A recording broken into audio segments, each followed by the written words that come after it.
Attention deficit syndrome મનોવિજ્ઞાનમાં આ એક term છે. જે લોકો કોઈ પણ વસ્તુ ઉપર બહુ ફોકસ નથી કરી શકતા એ માટેનો એક ડિસઓર્ડર છે.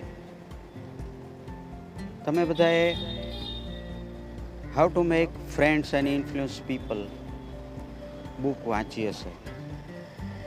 એના રાઇટર ડેલ કાર્નેગી, એમને એના જીવનમાં 10 અરબ રૂપિયાથી પણ વધારે પૈસા બનાવ્યા, આજથી લગભગ 50 વર્ષ પહેલાં.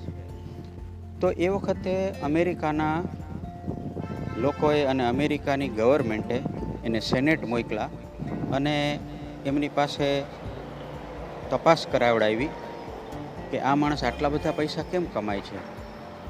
નક્કી કાંઈક ખરાબ કરતો હશે, નક્કી કાંઈક અવળા ધંધા કરતો હશે. જ્યારે એનું ઇન્ટરવ્યૂ લેવામાં આવ્યું ત્યારે એને એક ચેલેન્જ આપી કે હું 5 મિનિટ સુધી કોઈ પણ એક વસ્તુ ઉપર કોન્સન્ટ્રેટ કરીશ અને જો તમે એકેય સેનેટ આમાંથી 5 મિનિટ સુધી કરી શક્યા તો મેં જેટલા પૈસા કમાયા છે એ બધા હું તમને આપી દઈશ.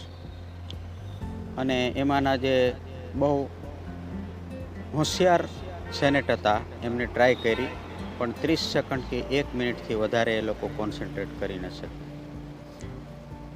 એટલે પ્રમાણિકપણે કમાયેલા એમના પૈસા એમની પાસે હતા અને લોકોએ પણ માનવું પડ્યું. કેમ કે જે પણ વસ્તુમાં એ કોન્સન્ટ્રેટ કરતો હતો, જે પણ વસ્તુમાં એ ફોકસ કરતો હતો એ મેળવીને જ રહેતો હતો.